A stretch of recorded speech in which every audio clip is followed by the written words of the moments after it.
All right. So, oh my goodness. I don't know how many people we have here tonight. I'm gathering probably close to 55, 60 something people, 62 people. So, and the reason why they're coming for this incredible lady here. I've known you for about 7 years now. Yeah, but she's and I'm like, who's this Josephine? I'm going to call this lady up and get some valuable information, and it was really helpful. So yeah. Anyway, so without further ado, here's Josephine. Thank you, Michelle. Well, I thank you so much. I am truly honored, and I so appreciate you all being here. It thrills me no end and warms my heart so much. Can you all hear me back in the back? Just barely? I'll try to speak up. Is this a little better? You know what, if you can't hear very well, just come on up front. Just go ahead and crowd on up here. There's a little room to the side. Okay. Yes? Oh, you want me over on this side? All right. All right. Can you still see me and hear me here? Okay. All right. So I would like to begin with a beautiful spiritual agreement that I learned from a dear friend and mentor of mine, Jonna Massey. And it goes like this, and I'd love for you to make this agreement with me if you'd be so inclined. Together, we acknowledge that everything that we think and that we say and that we do at this time will be of the highest good, and together we ask for truth, the understanding of that truth, and the wisdom to use it in our lives. Can you each agree? Yes. Thank you so much. And Jana invited me to share that agreement freely with whomever would like to use it, and I think it's a wonderful way for all of us to engage in relationship together, to just have that agreement for the highest good and truth. So I truly thank you all for coming. It's really wonderful. And I'm here to talk about our psychic ability. And I feel that our psychic ability is truly our birthright. I feel that every one of us is born with some sort of psychic ability. It might be a little, it might not be very well cultivated, but we all have it. And just like it can be, like for instance, families that have a strong musical background, often the children of those families will have a natural propensity or a natural talent for music. Well, the same thing holds true for psychic ability. And I just happened to come from a family that had psychic ability on both sides of my family line, both my father's side and my mother's side. And but just like with my family, we were not very musical, but if I sit down to play the piano, if I really work at it, in a half an hour or so, I can play chopsticks. And if I was to really apply myself over the course of several years, I could probably play a little Chopin. So just the same way, if you don't feel like you have much of a natural inclination to psychic ability, you can still learn. We can all learn. And there are really wonderful ways to practice our psychic ability. So in my family, my mother was a premonition dreamer.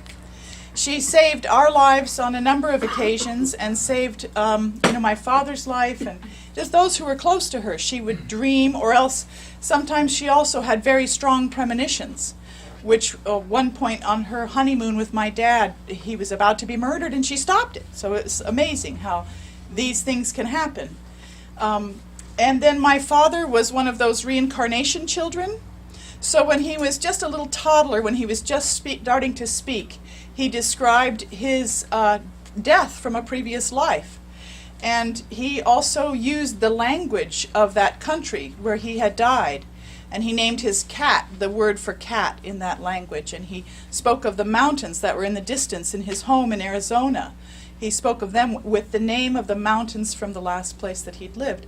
And this is not uncommon. There are a number of stories of this nature that are extremely well documented. And if you get at all interested in that topic, you can look more at it. My older brother also inherited the beautiful gift of premonition and saved his life when he was quite young, and then has since saved the lives of his family members. My other younger brother was born with a perfect star on his hand and holds great potential. And my grandmother was an animal communicator. So all of those things, it was like, if I had been born in a family where dad played professional violin and mom was on the piano, and it's the same sort of thing. So, but unfortunately for me, I really didn't get anything, and I was so disappointed as a young person. And I remembered thinking, was I behind the door? What happened? And then on a very, very sad day, my mother passed away when I was only 19. She had had a long lingering illness. And on the day that she died, I felt like my heart had just been torn from my body. And I really didn't think I could go on. And my grandmother, in her wisdom, swept me up and took me outside and started me walking. And as we were walking along the shores of the lake that I grew up on, flanked by these beautiful, big, tall, blue gum trees, it was a still day, it was overcast, and I kept feeling this sensation like there was something overhead. I kept looking up, and pretty soon my grandmother said, what are you sensing? And I kept feeling wind up there, even though it was a still day, and I kept hearing like wings. And I said, well, I think there's some really big birds up there. And she just paused for a second, and she knew, and she just said, oh, that would be the angels. And then I knew that that was truth, and I was caught in wonder. And as I stood watching, I got a sense of a great circling overhead, and then a flying off into the distance.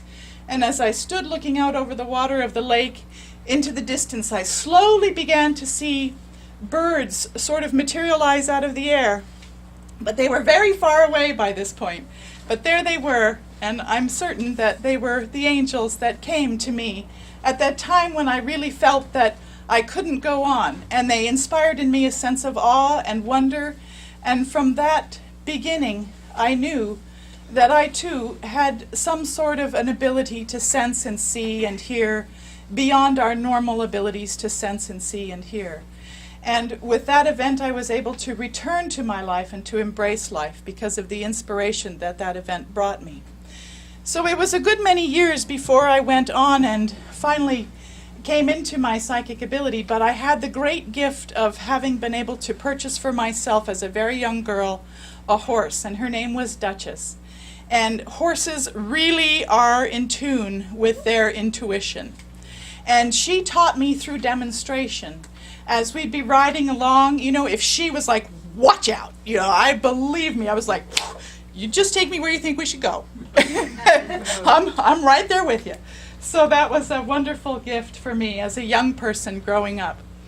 And a channeler, somebody who does channeling, brings messages from spirit, who channels Chiron, and his name is Lee Carroll. He said once, and I thought this was very interesting and accurate, he said that all spiritual information is channeled information. And furthermore, all channelers practiced. And when you think about it, if somebody is a prophet, or they're bringing something from on high, or they're in tune with that inspirational source of all, that is where really good channeling comes from. And we all start as beginners, just like me playing chopsticks on the piano. But if we work at it, we can get better and clearer and more of a high and true vibration. And it's through our intention. I have this little sign here. It says intention with attention brings manifestation. And I really feel that that's true. So practice makes perfect. And so though, what we're gonna do here tonight is we're going to just play a little chopsticks. It takes years to develop psychic ability in a really strong way, unless you happen to be born into one of those families where poof, or you've maybe worked on it in a past life. So, but we'll get started on it tonight, and I'm sure that all of you already have had some sort of psychic experience. Most people have. A telephone rings, and they think, oh, that would be my good friend. And sure enough, it is. Or they wake up in the middle of the night knowing that a loved one is in some sort of trauma. And so the next morning, there's the call, and yes, it was at exactly 3 p.m. Or an artist wakes up in the morning with an inspiration for an incredible canvas, and they create it. All of those are, if you ask me, examples of good, strong psychic ability. And so we can work with our talents, we can work with our strengths. So some people have the gift of premonition, or like the person waking up in the middle of the night with a loved one on their mind, or of, various inspirations that come to us, like some of those examples I mentioned. For me, as a, we all have our places where we learn and where we grow. Some people it's finances, some people it's relationships. Mine, I got the injury path. So I've had some whoppers, and I had the good fortune of working with a wonderful chiropractor that some of you may recognize his name, Dr. Otto.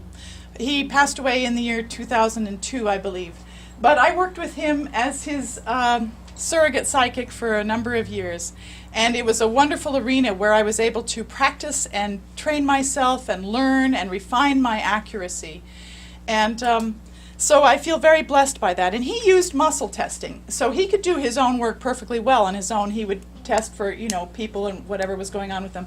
He only called me in for the ones that were difficult or where he was having a hard time getting to the bottom of the issue. And he'd just hand me a patient card, say, what's the matter with this person? And I would put my hand on their name. I usually didn't even bother reading it. I'd just say, well, this is, you're going to find a kidney, nephron tubules are clogged with blue dye from whatever, and on we would go. And they were fast and they were fun and I loved it. And it was my passion and it was my joy. And Frank, my darling husband who's here tonight, who has helped me every step of the way. And I also want to honor my dear friend Tony in the back, who's my editor. And of course, my darling Einar, who has helped me. All of these guys have helped me so much. I really couldn't do it without you. But Frank used to tease and laugh because when I would come home from being out, if Dr. Otto had called, just like a high school girl, waiting for that boyfriend to call, he would say, he called, Oh, I'd run in and call him back, yes, let's do. So that's a tip. If you're in your joy, that's where you want to go. And so I like to stay in your joy. Your joy is that's why we're here. Stay in your joy. So I have come to realize that as a result of the development of my psychic ability, my spirituality developed at the same time, and so did my life's purpose, because working there with Dr. Otto, that was my joy, that was my purpose. It took me a while to realize it because I was kind of shy about it. Well, in fact, I've been very shy about it for many years. I've only just recently come out from under the rock and said, okay, I'll be your local resident, woohoo.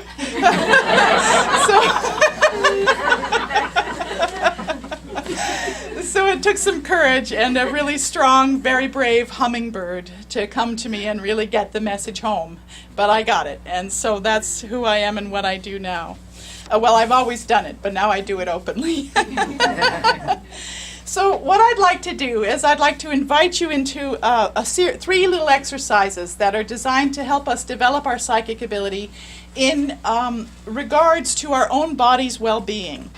And so the first one, if you would like to just find a comfortable place with your feet down on the floor preferably, and then close your eyes and take a couple of nice, easy and relaxed deep breaths, not too deep, just normal breaths. And just imagine for a minute, with your eyes closed, that you're in a dark cave and there is no light in there. And it's a perfectly safe place to be. It's a lovely dark cave. But just allow yourself, as you would in this situation, to begin to sense with your other senses. We are very visually dominant, and so this right now, we'll just set our vision aside and just see, as you are sitting in your chairs, if you can sense any movement of air or any warmth or coolness. Allow your clairsentience, your extra ability to sense, touch, this is the sense of touch, to be with you. And now, even though the room is very full of people, it's quite silent. But just see what you can hear. You can perhaps hear, well, you can certainly hear my voice, I hope, but you can perhaps hear a little bit of murmur of traffic.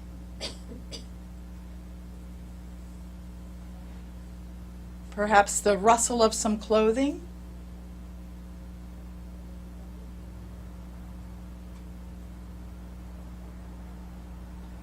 And now just see if you can use your nasal passages to allow just a little bit of smell.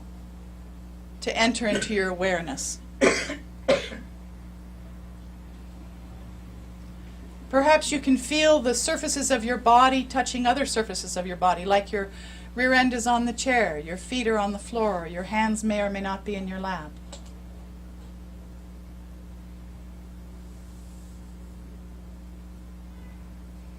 And now just see if there's a tiny bit of taste lingering in your mouth somewhere.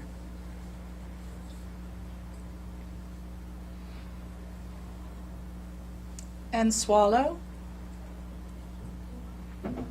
And then return to your normal waking consciousness and move your body a little bit and open your eyes. So that was just a little bit of a doorway in to where we're going to go next, which is to go ahead and repeat the position and the eyes closed. And we're going to do another little exercise right now. And this exercise is about memory. And so see if you can remember the smell of a rose.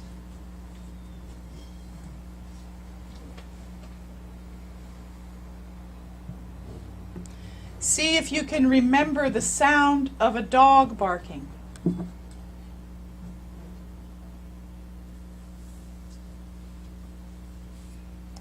Allow yourself to remember what it feels like to touch a petal of a flower.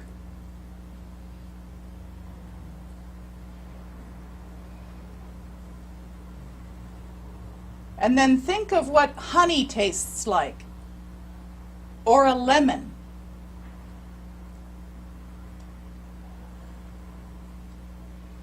And then take a relaxed breath and allow yourselves to return to your normal waking consciousness and open your eyes and move your body just a little bit. Very nice. And so now for our last exercise, I'd like to take you on a little body scan.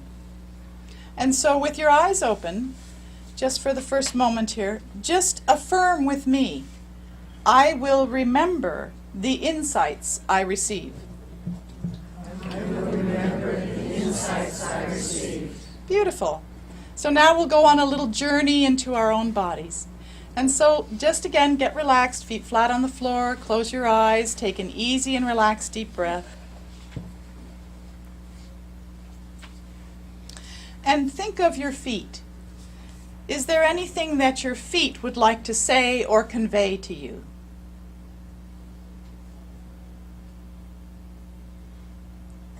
Are there any little lurking or repetitive thoughts that dwell in your feet?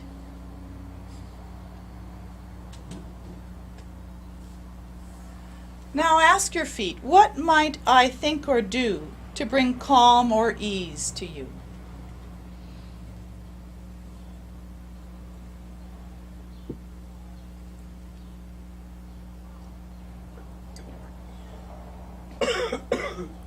Moving to the knees.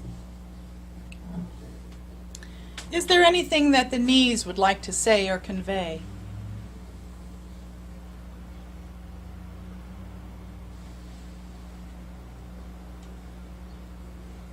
What might I think or do to create ease and calm in my knees?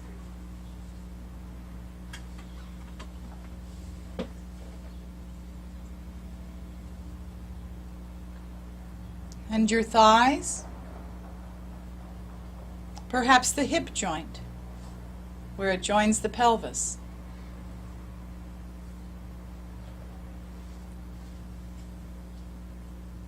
What might I think or do to create ease or calm in this area of my body?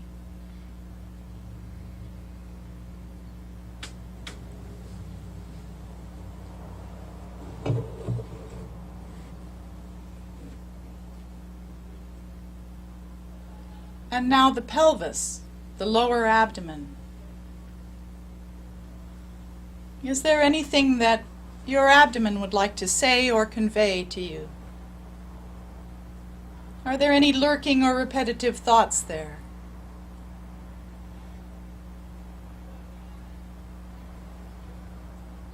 What might I think or do to help create calm and ease here in this aspect of my body.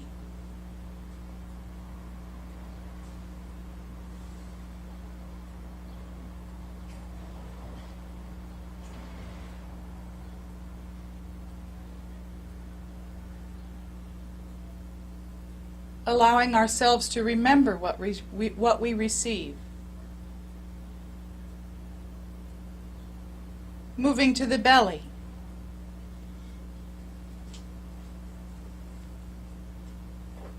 Anything your belly might like to say or convey to you.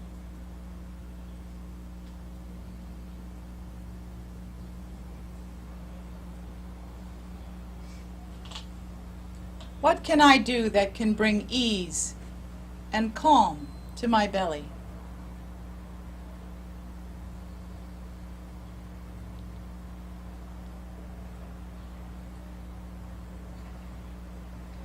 The chest, the home of our lungs and our heart.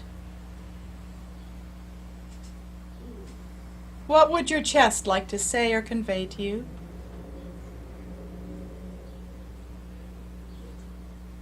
How can I create ease and calm in my chest?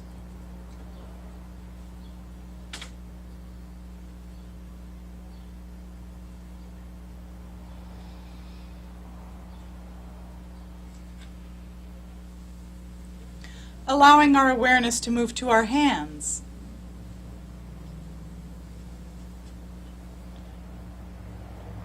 What would your hands like to say and convey to you?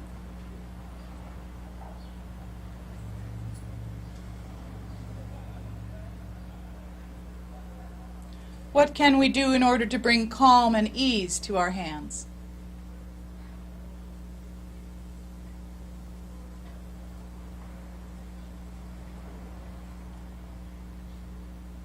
Remembering what we receive.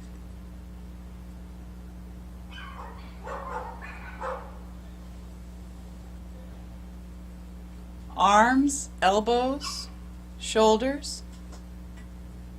What do our arms and shoulders and elbows want to say to each of us?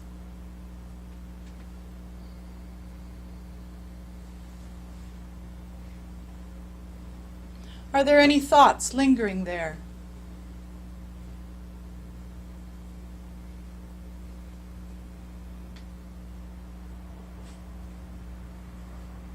What might we each think or do to help bring calm and ease to our arms, shoulders, and elbows?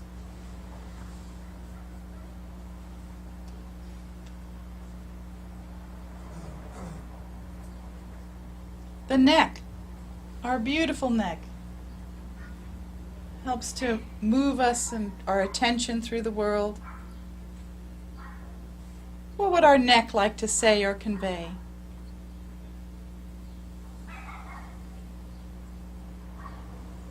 Are there any thoughts there?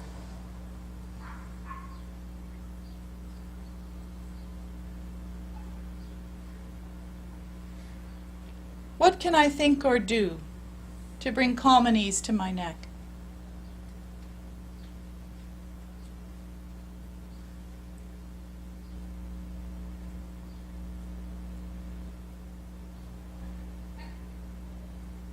And the head, the beautiful seat of so many of our sensory organs.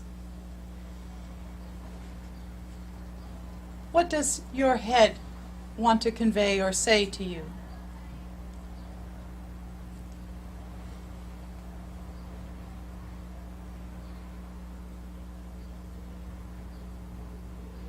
Is there anything that I can think or do that might help to bring calm or ease to my head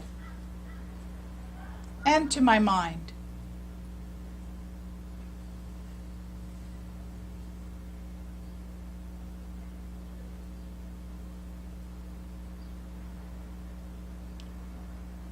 Remembering what we receive. Now take a moment to slowly come back to your normal waking consciousness and hold on to those experiences. Remember just a little bit about what you've received or the entire thing. Take a moment to move your body and open your eyes and allow yourself to remember.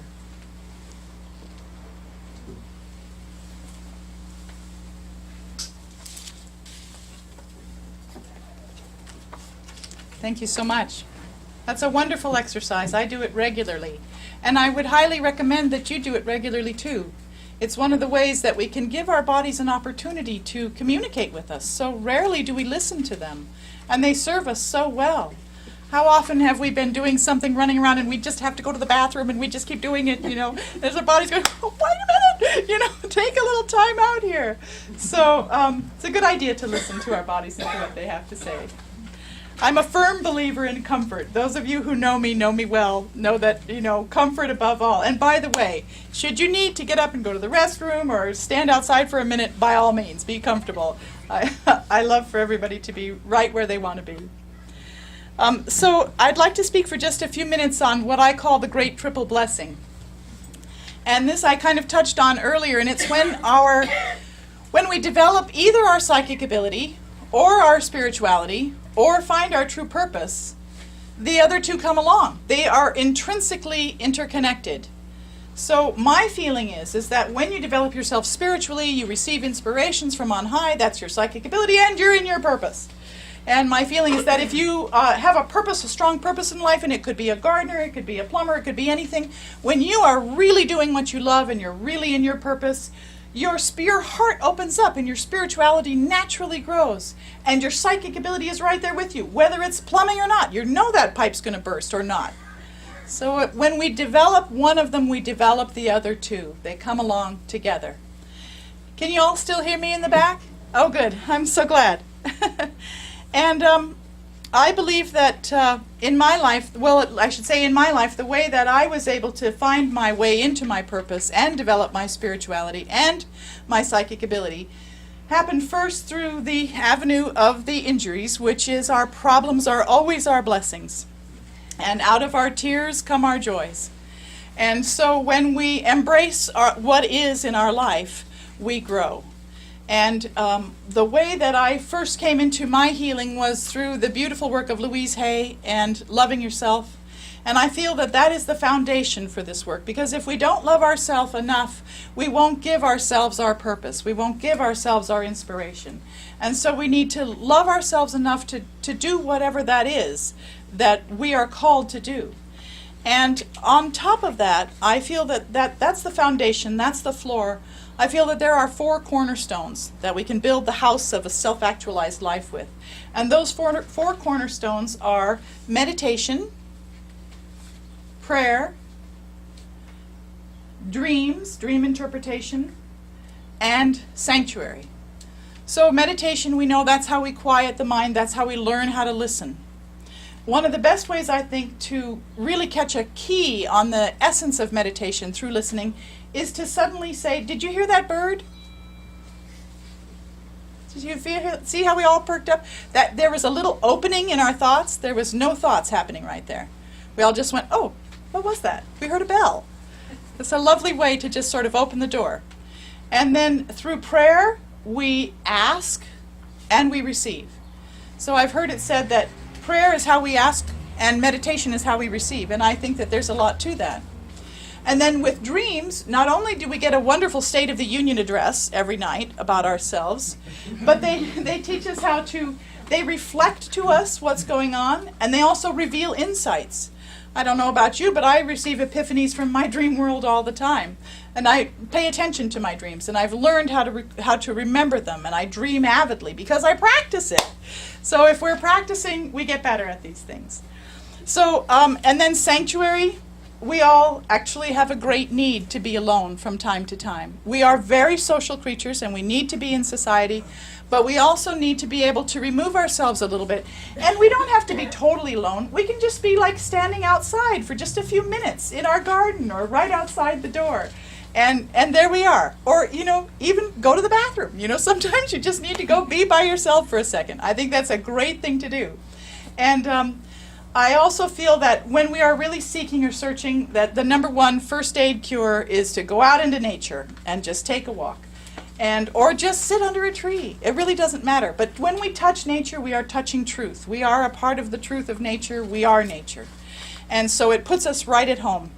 And so I loved what Peace Pilgrim said. She said that when you're looking for your purpose in life, if you can go out in nature and walk among the beauties of nature, that things will occur to you. And good things will inspire you. And you'll have inspirations about good things you'd like to do in life. And even if they're little good things, she says to give them top priority, way over the mundane things of everyday life like the laundry and whatnot, to give those good things your priorities. And then they will grow. And that's how we find our purpose. And that's one of the ways that we can step into our joy. So I love Peace Pilgrim. She's really wonderful.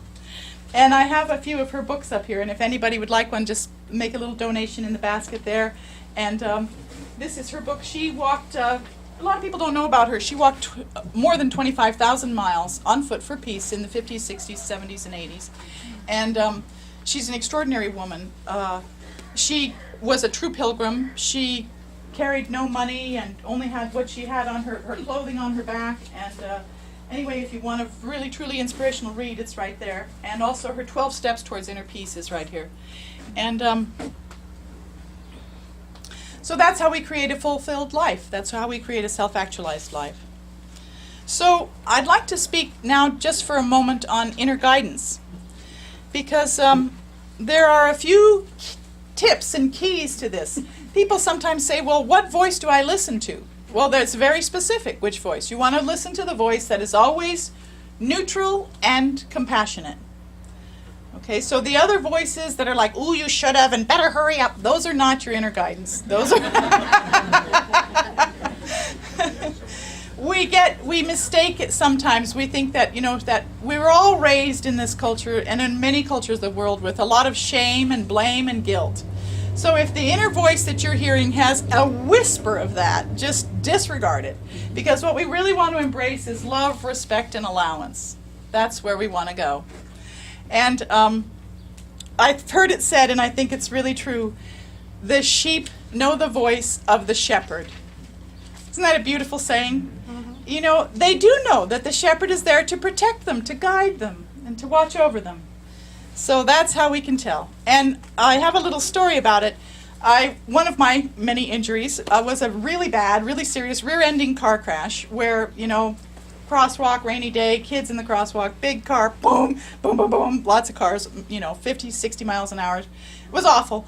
And just before that happened, about a quarter of a mile before that happened, I had noticed that this driver behind me was distracted, windshield wipers going with the mud, couldn't see, and he was tailgating like a little hornet. I thought, God, something's going on back there.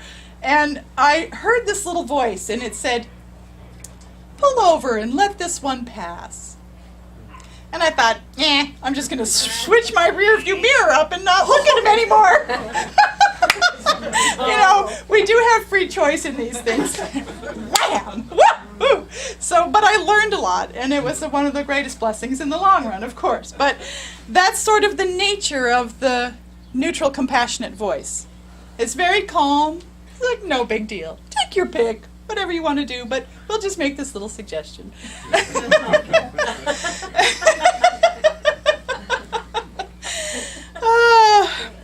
And I also feel, and I'm sure many of you do as well, that all is one and one is all, right?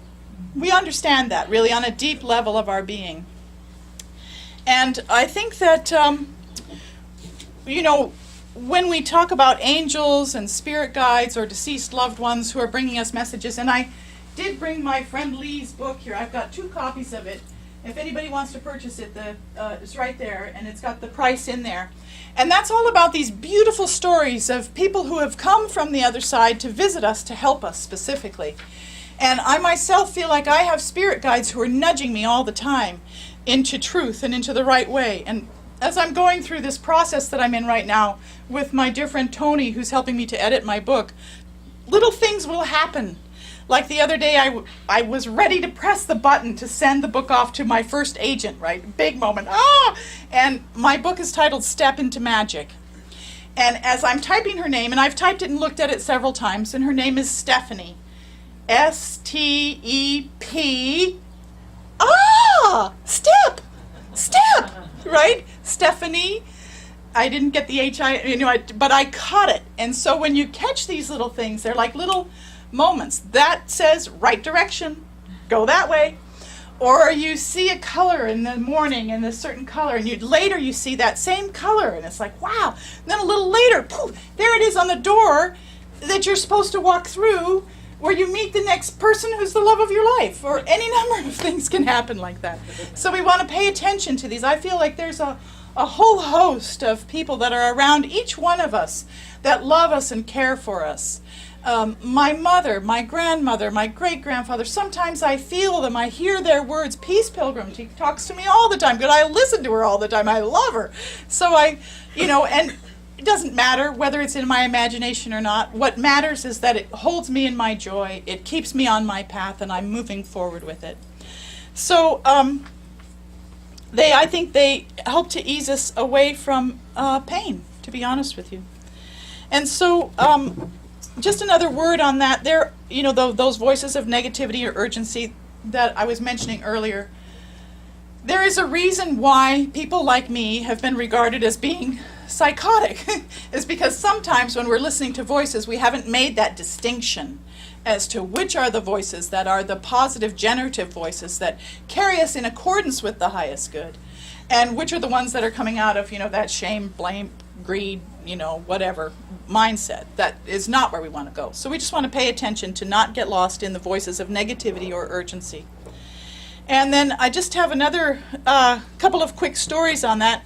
I had two dear loved ones in my life. One was college age. She drank nothing but wine, ate nothing but white bread, and lived on cheese, and had her apartment for 4 years in a basement which was full of mold, and her shoes were always molding, and she was wiping the mold off. And then after she graduated, she came down with severe rheumatoid arthritis and was bedridden, and her doctors said, you may never get out of bed. And she had an awakening. And she thought, you know what, I just really need to go to this place in Colorado that somebody had mentioned. Her ears caught it. She thought about it. She checked in with her heart. She knew it was the right thing to do. Her parents drove her. She had to lay down flat in a station wagon. She went there for 2 months and, ta-da, healed, completely gone. So that dire, life-threatening, life of, pain and difficulty was relieved because she listened within. And the other one was also a case of rheumatoid arthritis. And this was my babysitter when I was a young girl.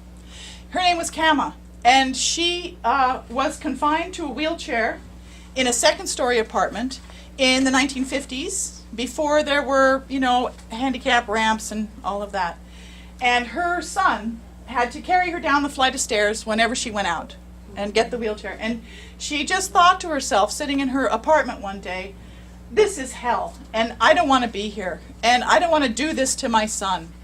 And she just got this little hunch, which was eat only apples and walnuts, pure organic, and nothing else.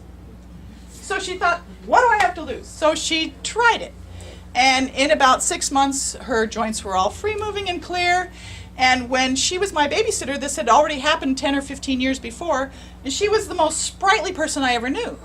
We had this steep patio about this tall right outside the back kitchen door, tremendous hazard, but back then you just didn't pay attention to these things. And the stairs were a ways over. She just went out one day and she just missed it. Have you ever stepped down off of a step? Just a little step? You know how jarring that is to your whole... She just, boom, right back up and just kept on walking.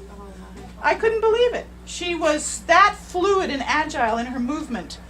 But when she came and took care of us, she would make cookies with whole grain flours and no sugar.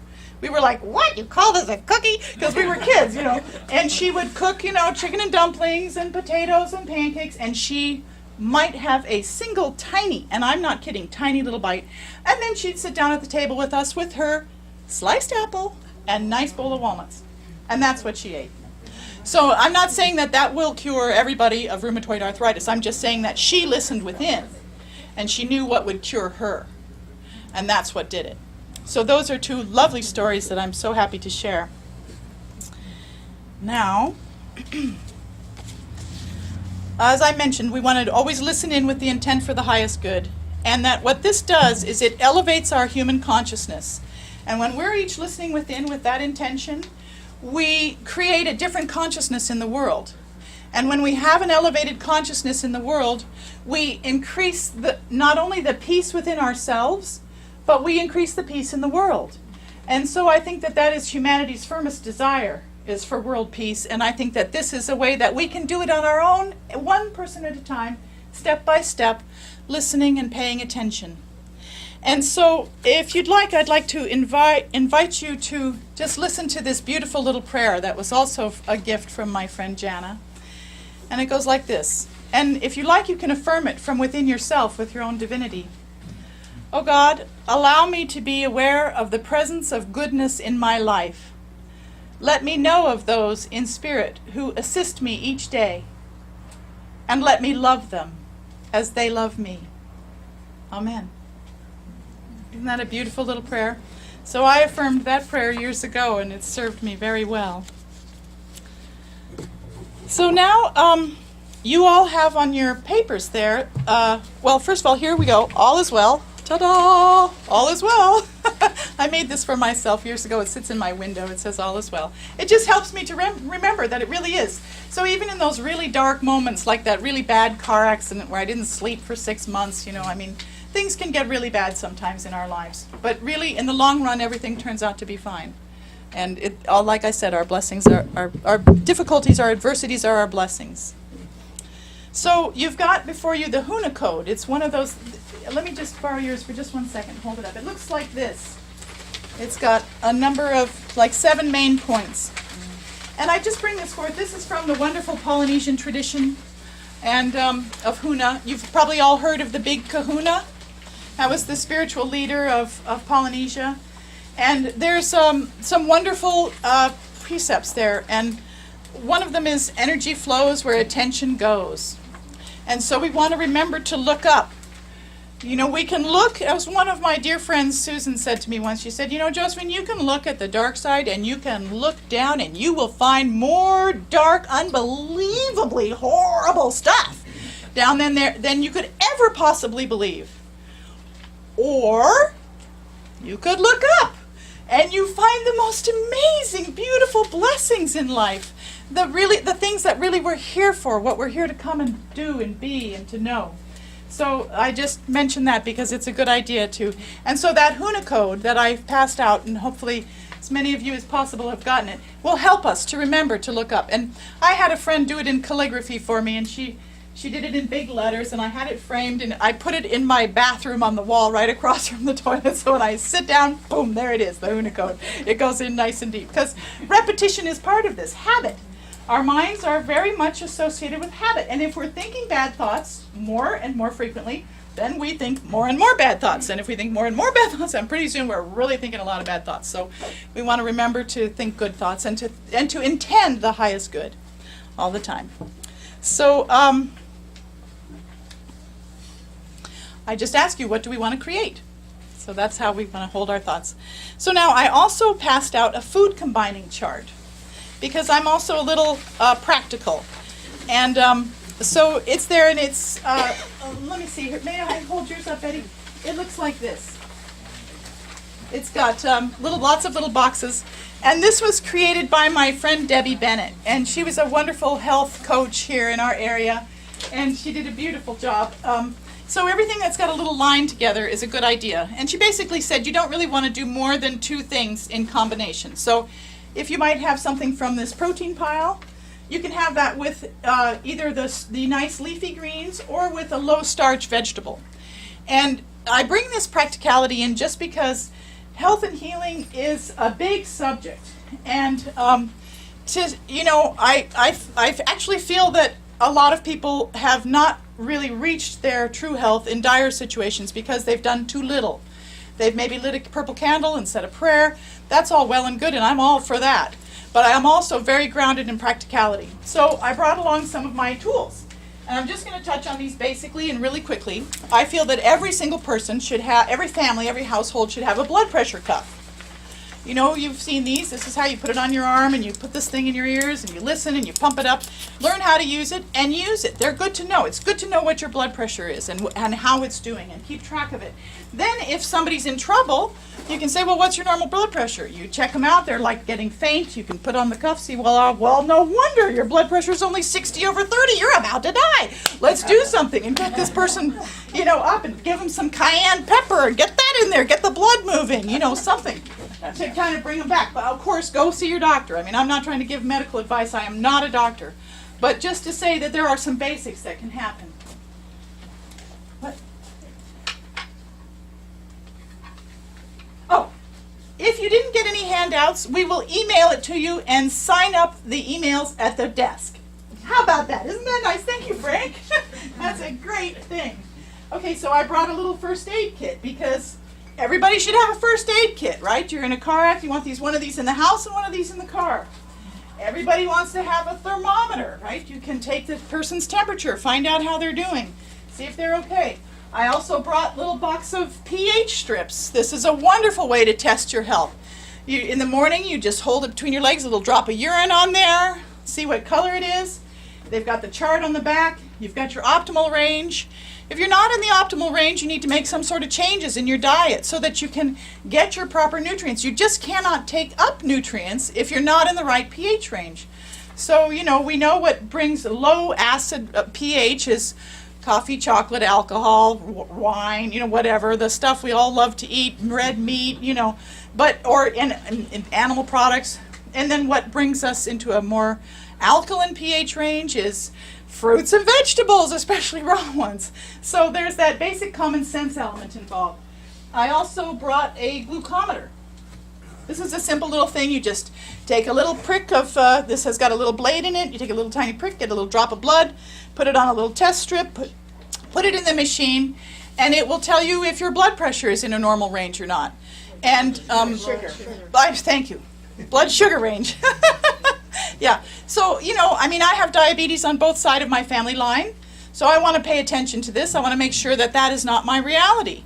And so if I've gone off on a bender for a week or two and I've been into snarfling some things that I know are not that good for me, I might take my pH, my blood sugar in the morning and see how it's doing.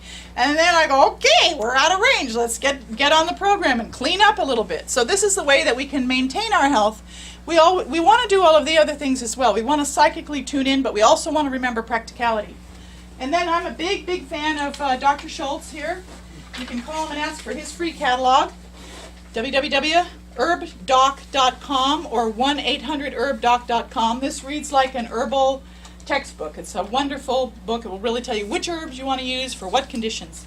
And he's a big fan of healing the kidneys and the liver and the colon. And so he's got these nice free books on, they're not free, you actually get them with your kits free, but if you send away, you can ask for them. They're usually about $10 a piece. So kidney healing, liver healing. If your organs that clean your blood are clean, then your blood is clean. If your blood is clean, it can function well. If your organs are dirty and filled with chemicals, then your blood can't function well, and it can't get cleaned by those organs. So this is just more of that practical sense stuff. And then I'm also a big fan of Linda Page, Healthy Healing. Everything A to Z from Alzheimer's to warts, what to do about it, how to clear it up. And she's got, you know, like 3 columns per page, you know, health, it's like vitamins and minerals or herbs that you can take or body work that you can do. And then when I'm in, so, you know, naturally this is my teacher, injuries, health and healing, right? This is how I've learned. It's through the vehicle of my own body. So I've learned how to make myself little healing checklists. You know, have I meditated? Have I gone for a walk? Have I spent time out in nature? Did I take my vitamins? How much water did I drink today? How many bowel movements? You know, all that good stuff. So, like I said, practical.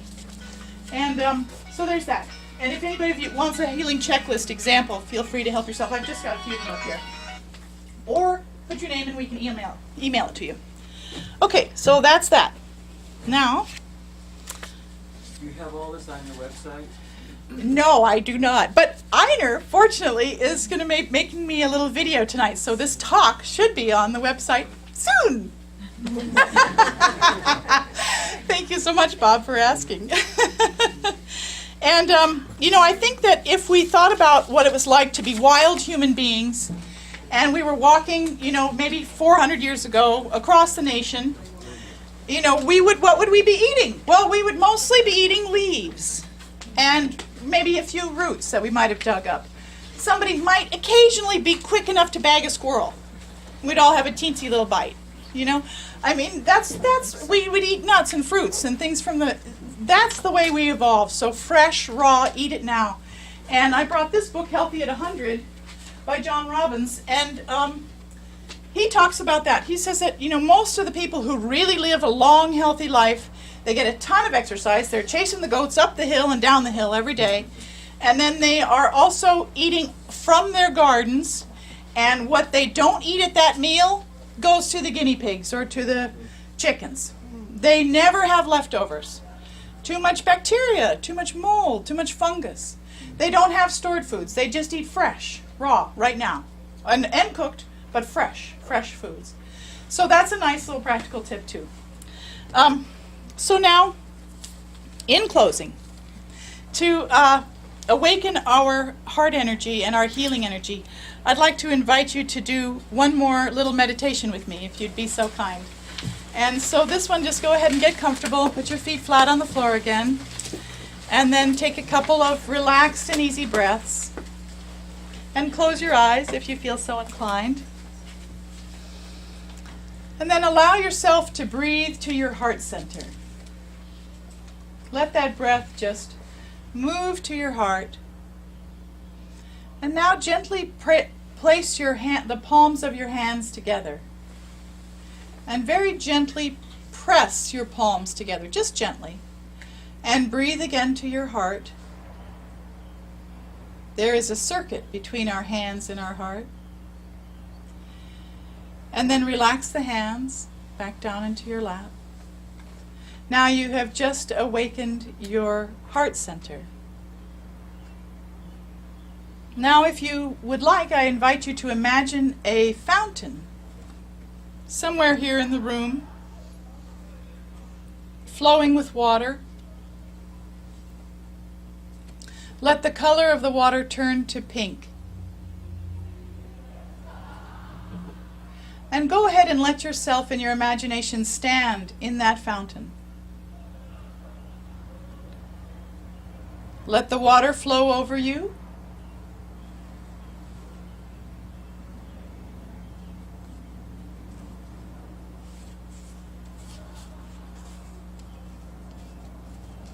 And then step out of the fountain. Allow the fountain to dissolve in your mind.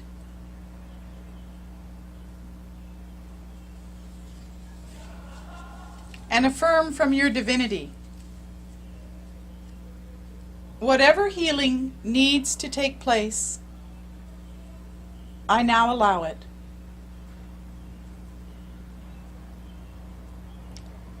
And the exercise is complete. Go ahead and return to your normal waking consciousness. That exercise was also a gift from our friend Jana, one of her many meditations she gave us. And so now, if you'd like, I'd like to open the floor to any questions. I'd be happy to try my best at answering them. So if anybody has any thoughts that they'd like to bring up or share or any questions. Yes, Rosemary. But I think you've already answered it. If you have real traumatic things that happen to you, God gives, or the higher power gives you the spirit, like your intuition, your premonitions or whatever, to help you along. Is that what you have learned? That's what I have learned. Yes, I really feel that is how we find our way out of the darkness. We look for our signs that bring us joy, that feel good, that feel right, that are neutral or compassionate. Yeah. Yeah, thank you. Please, Barbara. Has any of Jana's words ever been written down into a book form? No, I wish that they had, but they are all on audio tape. So, yes, thank you so much. So she asked if there were any of Jana's teachings or words that were in book form. And I said that sadly they are not to my knowledge, but I believe that her son has intention of doing that at some point in time. and his name is Michael McClure. And she does have all of her work, all of her readings that she was kind of, she played it low. She didn't play big like some channelers do. She just had a couple of groups, one in Oregon and one in San Luis Obispo, that would come when she would come through the area. And she did record all of her sessions on audio tape. And so I have a collection of those myself from when she was at our home. But yeah.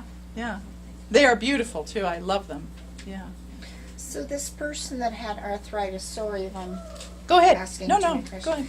that had arthritis, did she go to Sedona, Arizona? The one that rode in the station wagon, she went to Colorado. Oh. There was a healing facility there, which did mostly juice fasting and hot and cold showers and, enemas and the whole nine, the cleaning. Yes. Would you describe a typical reading? Yes, I would be happy to. Thank you for asking. So when people call me for a reading, I usually take a few minutes at the start to clear my own self out. And I have a meditation that I've developed for myself that works very well. And I allow myself to imagine the rainbow of my chakra system marching up through the heavens and connecting with the rainbow of their chakra system. And then just like trying on somebody else's coat, I let myself travel on what I call the clear space. You know how in atomic physics we know that an atom is made up out of mostly space? There's like a nucleus with protons, and then there's a few electrons circulating around. And if a nucleus was the size of an orange, the electrons for a single atom might be as far down as, South Higuera, or even way vaster around, Madonna Mountain. And so there is that clear space that's inside of every atom. Well, the atoms in my body are filled with clear space, and so are the atoms in your body. And the clear space that's in your body is a part of the same clear space that's between our bodies, and it's a part of the same clear space that's on my body. And with my intention and with my sincerity and my willingness to serve in order in accordance with the highest good, I allow myself to move on that clear space with your permission and only with your asking into the clear space of your body to try it on, to see what it feels like in there.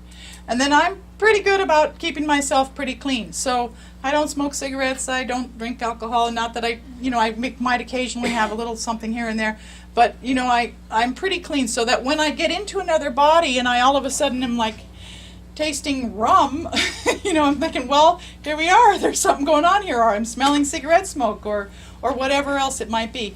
But I also have really practiced and allowed myself to move into a deep part of myself so that I can really sense and feel what's going on with my body. I see Michelle, so I'm wondering if I'm at my time. It looks like we are at 7:30. So I can take one more question if somebody has. Yes, John. What were the four foundations that you talked Yes, thank you. I'm so glad you asked. So it's the foundation of self-love. Oh, thank you, Barbara. Yes, so John asked what were the four foundations, and it's actually one foundation, which is the foundation of self-love, and then there are the four cornerstones. And those are interpreting your dreams, paying attention to your dreams, opens the vision center, engages the clairvoyant capacity. So dreams, meditation, how we listen, prayer, how we connect with and ask and receive, as well as sanctuary, the ability to be alone, so that we can do that. Because if we don't have some time alone, if we're too engaged with the busyness of life, we don't have time for our cornerstones. And then that creates the house of the life that is a self-actualized life. Thank you very much. Thank you all so much. I'm so honored.